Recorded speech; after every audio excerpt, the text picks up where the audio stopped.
Moscow in winter is quiet. Snow falls slowly, and the noise of the streets fades as if the whole city has been wrapped in cloth. It's in that stillness where Anna's story begins.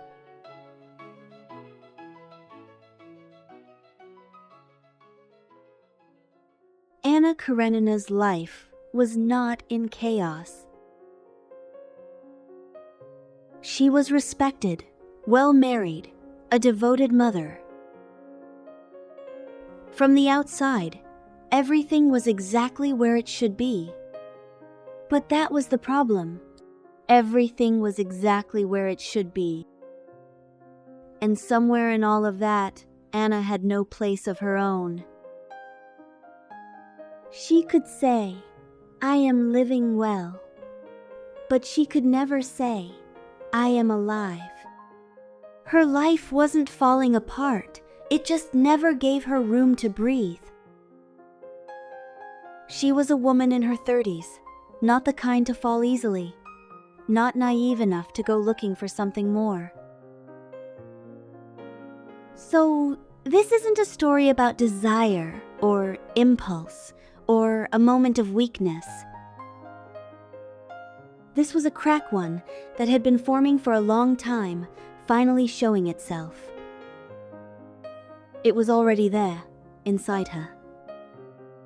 It's just that no one had seen it yet.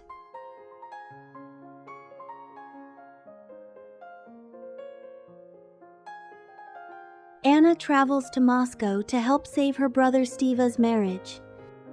His affair had torn the household apart, and she had come to piece it back together. The irony is hard to miss. She set out to preserve someone else's marriage, and on that very journey, she would lose her own. Moscow railway station, cold air. Steam rising from the tracks. People moving through the platform in every direction. And then, a man steps into her line of sight. Alexei Vronsky. Young, confident, a man who hides nothing. They're introduced. A formal hello.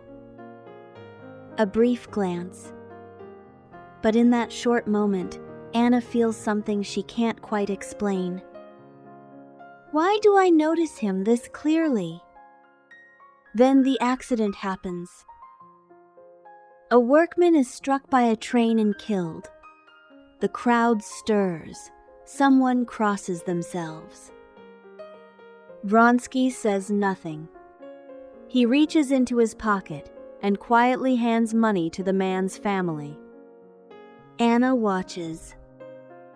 Death, coincidence, and a presence that feels strangely, sharply real. She doesn't realize it yet, but something between them has already begun. Vronsky looks at her and says, "I have a feeling we'll meet again." It sounds like a prophecy. Or maybe not a prophecy at all. Maybe it's just the confirmation of something already set in motion. Anna gives a small nod. "Perhaps we will." She smiles, easily enough. But somewhere inside her, something that can't be undone has already started moving.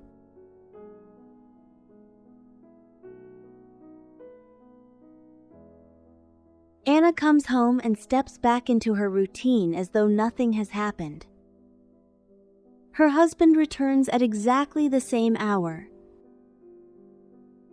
The same conversation at dinner, everything in its place, everything on schedule. Karenina says, "You've always carried out your social responsibilities so well." It was meant as a compliment, but to Anna, it sounded like a line from a report. There was assessment in his words, but no feeling. Anna tells herself, this will pass. It's just a fleeting impression, nothing more. She tries to believe that. As a woman past 30, as a wife, as a mother. But then Vronsky appears again.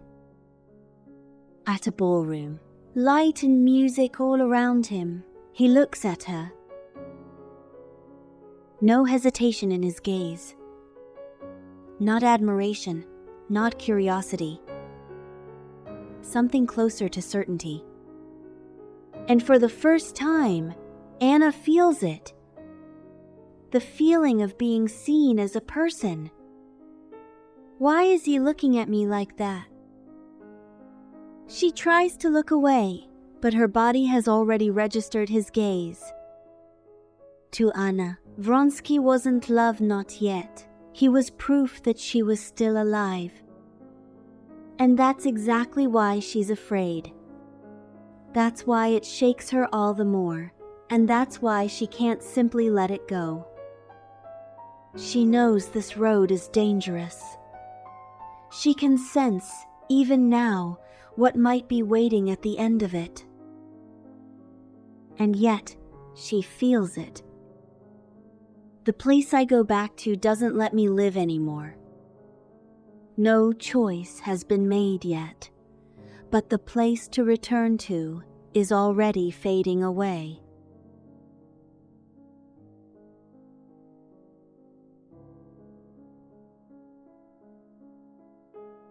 Everything unfolds too quietly. No storm, no dramatic confrontation, no one to convince.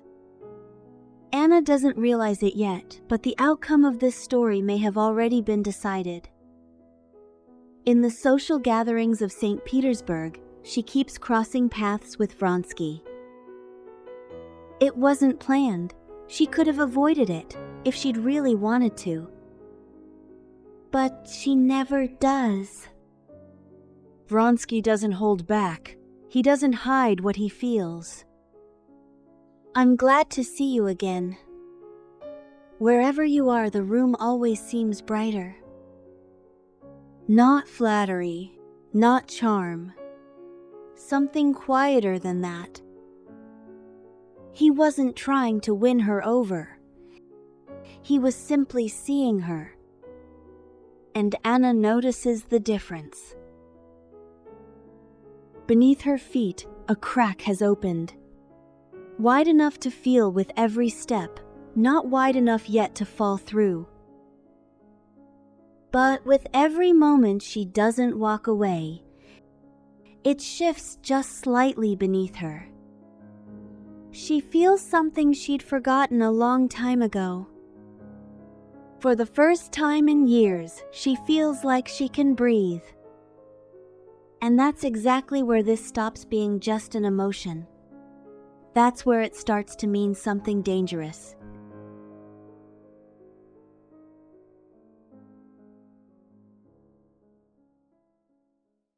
Anna tries to end it.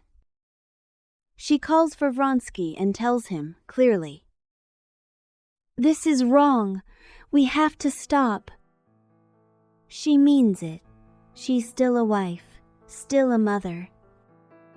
She knows what world she belongs to. But Vronsky doesn't step back. "It's not the feeling I love, it's you. You, yourself." And in that moment, Anna doesn't learn something new. She confirms something she already knew. This wasn't about emotion anymore. This was about her life, the whole shape of it pressing down on her. She thinks about what's waiting if she goes back. A marriage with respect, but no warmth. A life made entirely of roles. Days where she never once asks who she is. Love didn't look like a choice anymore. It looked like the last door still open. If I go back, I won't be myself anymore. So she speaks, almost a whisper. Then, what am I supposed to do? It wasn't a confession. It wasn't even really about love. It was closer to someone asking to be saved.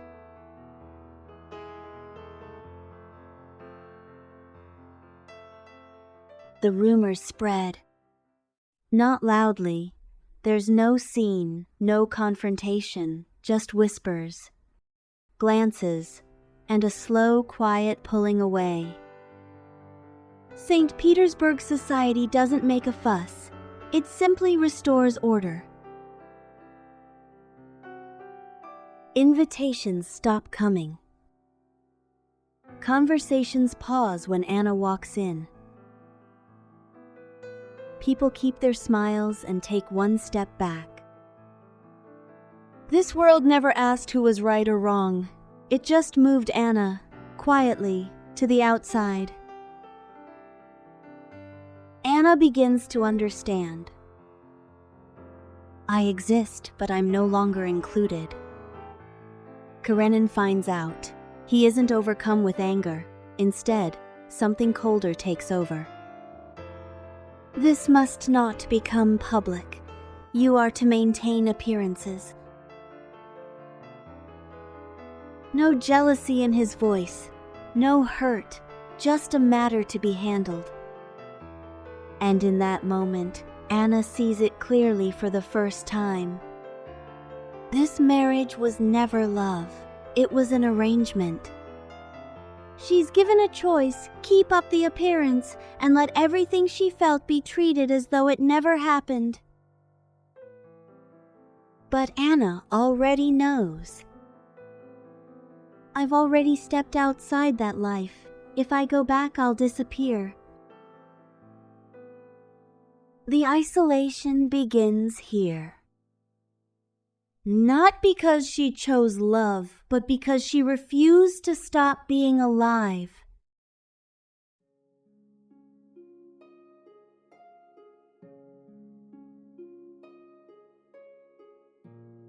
What Anna finds hardest to bear isn't the whispers of society. It isn't her husband's coldness. It's her son. Seryozha was the one place in Anna's world where nothing was conditional. Not a wife, not a lover, just a mother. The one role where she could simply exist. And that's exactly why he's the first thing taken from her. Karenina says, "We cannot expose the child to an unstable environment. Your choices and the child are separate matters." It sounds reasonable. It's meant to sound reasonable. But Anna hears it immediately for what it is. Not protection. Severance. She becomes someone who needs permission to see her own child. Scheduled visits, designated places, always under someone's watchful eye.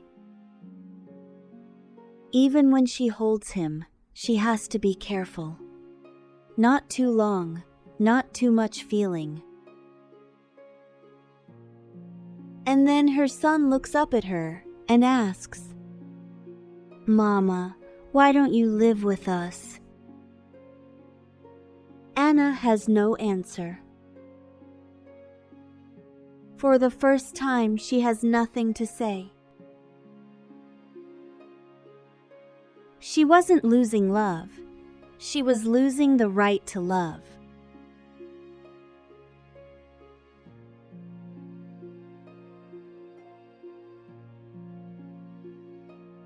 Anna and Vronsky are pushed beyond the edges of the world they knew. They travel, they move, they look for somewhere that feels like theirs.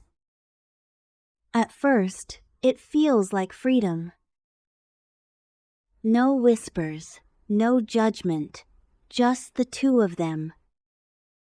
But slowly the world gets smaller.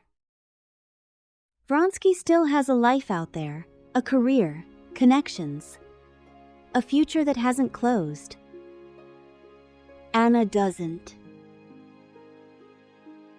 For her, what's left is this relationship. Nothing else. And so, she becomes sensitive in ways she never was before. A single word from Vronsky, a shift in his expression, a moment of silence. Why don't you look at me the way you used to? Your feelings haven't changed, have they? Vronsky doesn't understand. Why would you even think that? But Anna knows. This anxiety isn't really about him. She wasn't afraid of losing Vronsky. She was afraid of losing the world, and she already had.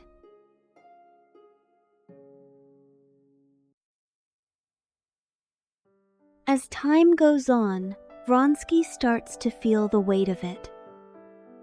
Anna needs more from him now. Reassurance, proof, the same promises, again and again. He still loves her, but that love has become something he's expected to hold an entire life up with, and he feels it. He says, "Anna, we have to trust each other." But trust is hard to hold on to alone. And Anna is already alone.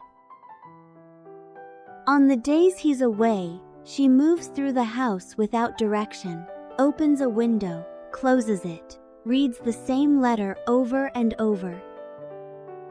Will he come back? It's not really a question about him, it's a question about herself. She starts to turn against the person she's become, the jealousy, the need, the smallness of it. How did I become this? The answer is simple. Anna hadn't changed. She had just lost the world that used to hold her up.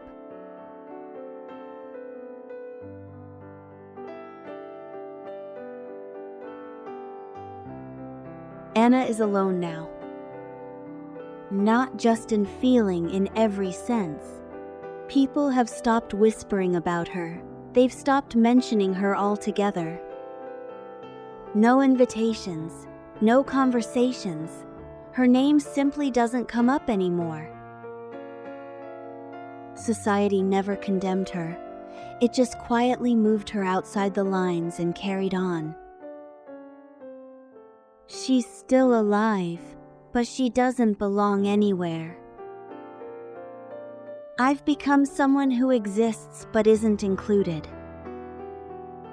She looks in the mirror, same face as before, but the eyes are different. In them, the exhaustion of a life spent always having to explain herself, and the loneliness of a life where no one ever explains anything back.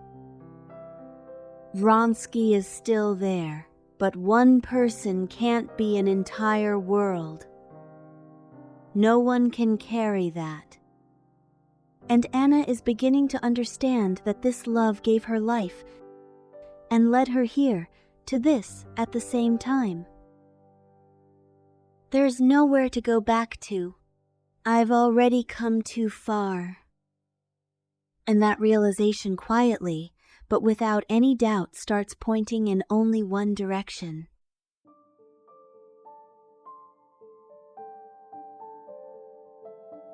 Anna's days grow quieter. No whispers, no murmuring, no one talking about her at all. And that silence isn't peace. It means she's no longer worth talking about. It means she's being erased.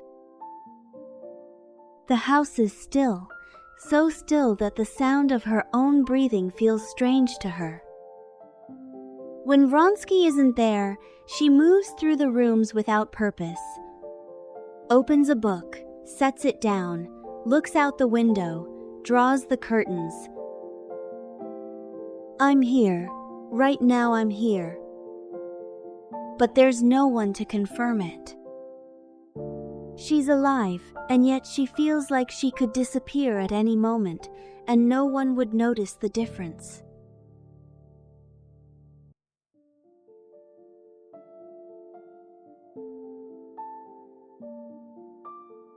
Vronsky is still beside her.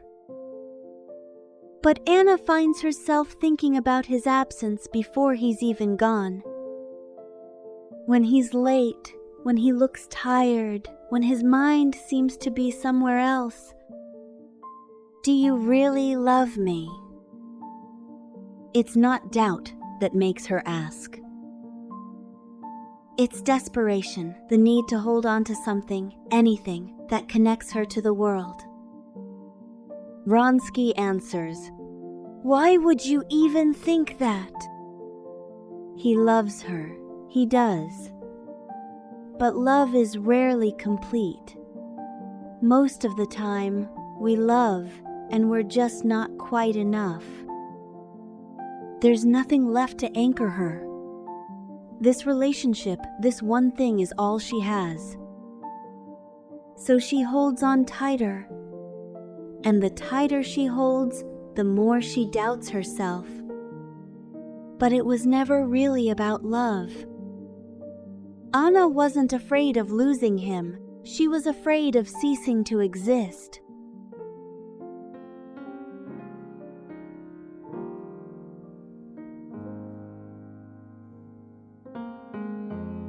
Anna thinks about trains, departure, arrival, and the emptiness in between. The place where she first saw Vronsky. The place where the crack first showed itself.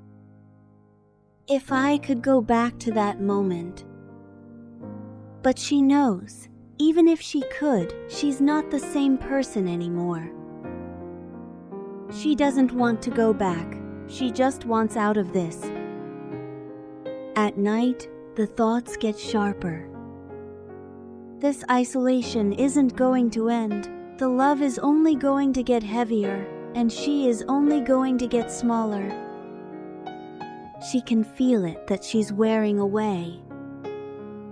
Slowly, quietly, a little more each day. To disappear while still alive, that was the thing she couldn't bear.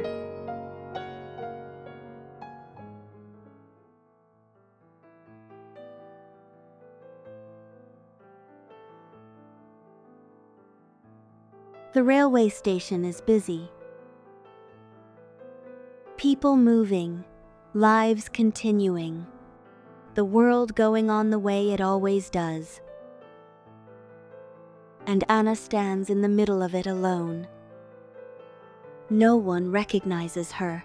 No one calls her name.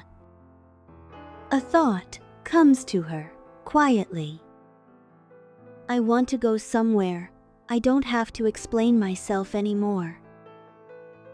It's not that she wants to give up. If anything, it's the opposite. She had wanted to live. She had wanted it more than almost anything. She just couldn't go on living like this. She stands on the platform and listens to the train coming in. The screech of metal, the vibration underfoot, the roar growing louder. And in that moment, everything goes still inside her. Was it right? Was it wrong? Was it love? She's too tired for those questions now. Only one thing remains.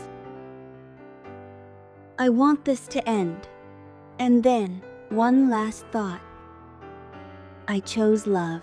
Until the very end, I chose love.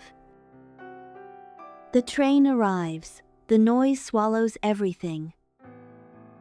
Her choice wasn't escape. It was the last thing she had left, a final act of desperation. From a woman who had spent everything simply trying to stay alive.